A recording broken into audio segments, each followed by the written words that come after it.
Ήταν ο άνθρωπος ο οποίος εχειρίστηκε εξ ολοκλήρου προσωπικά το πρόγραμμα.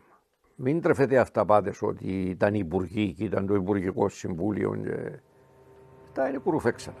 Το πρόγραμμα το έλεγχε ο Αναστασιάδης από τη μικρότερη του λεπτομέρεια μέχρι τη μεγαλύτερη του λεπτομέρεια, πάντα σε επαφή με τη βιομηχανία.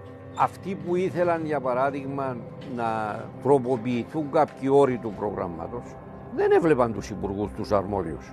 Πήγαιναν στο Προεδρικό και θέλαν τις απόψεις τους. Και όταν οι υπουργοί εξέφραζαν κάποιες επιφυλάξεις λόγω των παρεμβάσεων της Ευρωπαϊκής Επιτροπής, ήταν ο πρόεδρος που έπαιρνε το βάρος της συνέχισης του προγράμματος και τις στάσεις που θα τηρούμε σαν απέναντι στην Ευρωπαϊκή Επιτροπή. Εκτός τούτου ήταν το γραφείο το δικό του, το οποίο κοροϊδεύοντας μας λέει «Μα εγώ έφυγα, είναι το θυγατέρο μου». Εγώ θεωρώ αυτή τη δικαιολογία κακοποίηση του εγκεφάλου μου. Το θεωρώ αστείο να λέω εγώ ότι είναι του γιού μου το δικηγορικό γραφείο και εγώ είμαι άσχετος με αυτό. Από την άλλη, ένας του Γαμπρός ήταν στον τομέα των κατασκευών και είχε αρκετούς πελάτες ο ίδιος από αυτούς που εξασφάλισαν την Κυπριακή Ηθαγένεια.